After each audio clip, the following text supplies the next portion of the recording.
Pessoal, vamos para mais um vídeo? Bom, vamos conversar um pouquinho sobre a autorregulação da filtração glomerular, tá? Bom, esse gráfico aqui da Silverthorne é o que ele está mostrando. Então a gente parte lá, né, da pressão arterial média de 40 milímetros de mercúrio, né, por exemplo. Ele está mostrando que conforme você vai aumentando a pressão arterial média, quem que está aumentando também? Aí você vem aqui ver o que é o eixo Y. Opa, taxa de filtração glomerular. Tá bom. Então ele está falando isso, que você vai aumentando a pressão arterial média. E isso, né, vai fazendo com que aumente a pressão hidrostática lá no glomérulo e, consequentemente, vai aumentando a taxa de filtração glomerular. Muito bem. Só que ele mostra que a partir de uma determinada pressão arterial média, mesmo que você aumente essa pressão arterial média, né? Então de 80 para 120 para 160, vejam que a taxa de filtração glomerular ela não acompanha. Né? Então ele está mostrando isso, que você tem uma faixa entre 80 e 180 milímetros de mercúrio de pressão arterial média, onde a sua taxa de filtração glomerular ela é mantida praticamente constante. Tá? É uma faixa onde você consegue fazer uma autorregulação dessa taxa de filtração glomerular, né? Ou seja, mesmo com a pressão arterial média aumentando, ela não aumenta junto, né? Aí depois de 180, e se aumentar ainda mais, aí você até volta, né, a ter essa pressão aumentada também no glomérulo. Mas o que a gente vai discutir um pouquinho são os mecanismos que conseguem manter a filtração glomerular constante, mesmo com variação da pressão arterial média.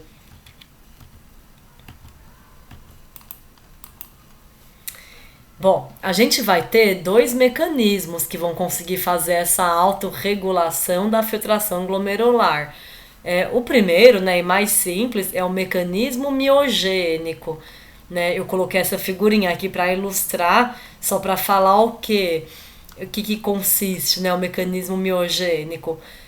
Se você tem, né, lá o aumento de pressão arterial média, você concorda que mais sangue vai chegar aqui pela arteríola aferente? Essa arteríola aferente, turma, ela tem uma propriedade de que ela vai distender, né? Por quê? Porque chegou mais sangue nela, então ela vai distender e logo em seguida ela vai contrair. Tá? Então, o mecanismo miogênico é essa propriedade da arteríola de distender e, em resposta, contrair. Quando ela contrai, ela acaba então limitando a quantidade de sangue, né, que está aumentada lá pelo aumento da pressão arterial média, né, no sistema, ela acaba limitando essa quantidade de sangue de chegar no glomérulo. Tá? Conseguindo assim, então, manter constante a filtração glomerular. Tudo bem? Então, o mecanismo miogênico, ele impede que esse tantão de sangue proveniente de uma pressão arterial aumentada chegue no glomérulo, tá? Muito bom. O outro mecanismo que faz essa autorregulação da filtração glomerular é o chamado feedback túbulo-glomerular. Para a gente falar um pouquinho dele, a gente precisa relembrar da forma que o néfron se dispõe, né, lá no rim. Tá bom? Então lembrem-se, né, de que o néfron ele tem essa característica, né, de aqui é a cápsula de Bowman, né, túbulo contorcido proximal, alça de Henle, e olha como que o final da alça e o começo, né, do túbulo contorcido distal passa pelo início do néfron. Tá? Por isso que é um feedback túbulo glomerular, porque é um feedback do que está no túbulo para essa região aqui, né, glomerular, né, enfim, do aparelho justa glomerular, tá? Bom, vamos olhar isso com um pouco mais de detalhe, mas para entender esse mecanismo de feedback túbulo glomerular, a gente precisa relembrar da mácula densa. Né? Então aqui, né, ele deu um zoom, né, aqui no túbulo contorcido distal, passando aqui pela região, né, próxima do glomérulo, Alguns livros trazem, né, que esse túbulo, na verdade, é o final da alça de Henle, tudo bem, né? O que importa é a característica histológica dele. E quando essa estrutura, né, quando esse túbulo passa aqui, né, próximo das arteríolas aferente e eferente, você tem aqui uma série de modificação que ocorre. Uma delas, né, é que essas células que compõem essa região do túbulo contorcido distal, esse grupinho de célula, ele se especializa e é esse grupo que a gente chama de mácula densa, tá? E a mácula densa, ela vai ser essencial porque ela que vai intermediar esse feedback túbulo glomerular, né? Ou seja, estão vendo que ela é a interface do que está dentro do túbulo com células aqui componentes, né, do aparelho justaglomerular, né? Então ela vai detectar o que está dentro do túbulo e vai mandar informação para células justaglomerulares, para também para a arteríola aferente, para fazer vasoconstrição ou vasodilatação, para células mesangiais extraglomerulares que estão também aqui, tudo bem? Então ela que vai fazer esse intermédio, né, de comunicação. Vamos olhar aqui esse esqueminha da Silverthorne para falar um pouco mais sobre isso.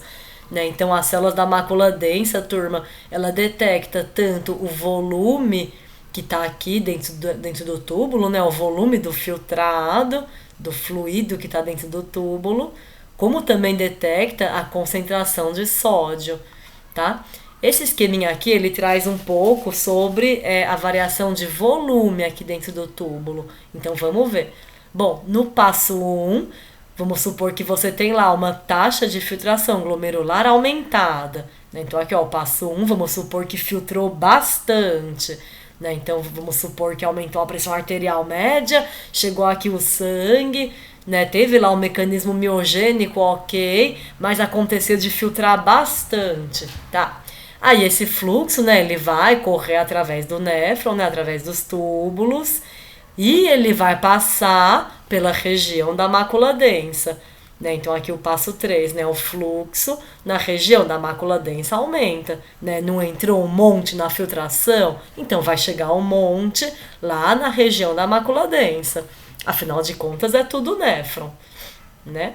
Muito bem. Aí, a etapa 4. A mácula densa, ela vai perceber que, nossa, mas tá um volume muito grande, né? Filtrou muito. Aí a mácula densa, ela vai liberar substâncias parácrinas que vão se difundir dela, da mácula densa, para a arteríola aferente. Né? Então ela detecta que está com volume excessivo.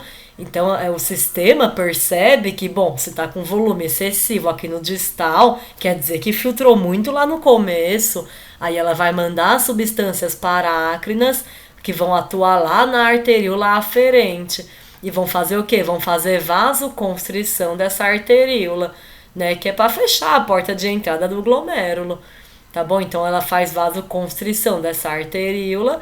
A arteríola então vai ficar mais fechadinha, né? Vai fazer vasoconstrição e vai então diminuir a quantidade de sangue que chega no glomérulo. Se diminuir a quantidade de sangue no glomérulo, vai diminuir a pressão hidrostática do glomérulo e vai então diminuir a taxa de filtração glomerular. Tá? Então, estão vendo assim como que você teve lá uma taxa aumentada e o feedback túbulo glomerular cuidou para que você diminuísse essa taxa, tá bom? Por isso que é um feedback túbulo glomerular, né? O que está aqui no final do néfron, ele vai dar um feedback para modificar o processo inicial do néfron, que é o de filtração glomerular. E agora aqui é um esquema do Guyton, que está bem legal também. Aqui ele parte agora de uma queda de pressão arterial. Né? Aí ele fala, diminui pressão arterial, vai então, né, diminuir a pressão hidrostática lá no glomérulo. Com isso, então, vai diminuir a filtração glomerular. Então, vai passar menos fluido para dentro do néfron.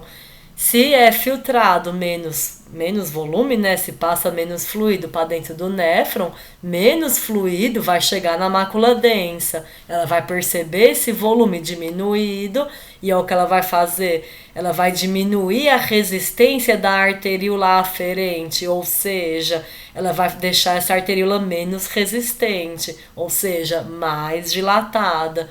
Né? Então, se tem uma menor filtração glomerular, a mácula densa percebe essa queda de fluido e dilata a arteríola aferente. Isso vai fazer com que entre mais sangue, né? Passe mais sangue por ela, entre mais sangue no glomérulo e aumente a pressão hidrostática glomerular, consequentemente aumentando a filtração glomerular. Então, vendo aqui como também é o feedback túbulo glomerular. Só que aqui a gente partiu de uma diminuição de filtração, enquanto que lá no esquema da Silverthorne a gente partia de um aumento de filtração glomerular, tá? Mas como é que a mácula densa vai fazer vasodilatação de aferente? Também são substâncias parácrinas, né, como por exemplo o óxido nítrico, que vão se difundir para a região da arteríola aferente e vão fazer vasodilatação. Muito bem. Além disso, turma, a mácula densa vai mandar também um sinal para as células justaglomerulares e fazer com que elas secretem renina, que é uma enzima, né, que vai participar de toda aquela cascata, lembram-se, do sistema renina, angiotensina, aldosterona, enfim.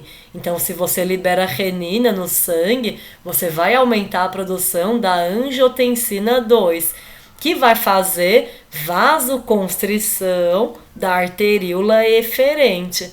Aí lembra o que acontece se você faz vasoconstrição da eferente? Vai ficar mais sangue, mais sangue represado no glomérulo, e isso vai fazer com que aumente a pressão hidrostática do glomérulo e aí aumente a filtração glomerular. Tá? Então aqui também, né, um feedback túbulo glomerular, ambos, né, vejam aí o papel da mácula densa, né? Mas ela faz ou uma via ou outra? Não, ela vai fazer as duas ao mesmo tempo, tudo bem? E se ela detecta que tem pouco sódio no fluido, ela vai também ativar essa via do sistema renina-angiotensina-aldosterona. E aí não se esqueçam, né, de que a aldosterona ela vai fazer reabsorção de sódio, né, para dentro do seu corpo. Então, se a mácula densa detecta que tem pouco sódio dentro do túbulo contorcido distal, ela entende o quê? Bom, tem pouco sódio no sangue, tá filtrando pouco sódio, tá chegando pouco sódio aqui. Aí ela pega e ativa um sistema que vai fazer o seu corpo reabsorver sódio, né, através da aldosterona. Porque pra gente o que importa, né, lembrando, o importante não é manter a osmolaridade da urina normal, o sódio da urina normal, não. O importante é manter a osmolaridade sanguínea normal. Então, se chega menos sódio na mácula, ela entende que tem pouco sódio no sistema. E ela vai atuar uma cascata para tratar de fazer você reabsorver mais sódio para dentro do seu corpo. Tudo bem, turma? E é isso então.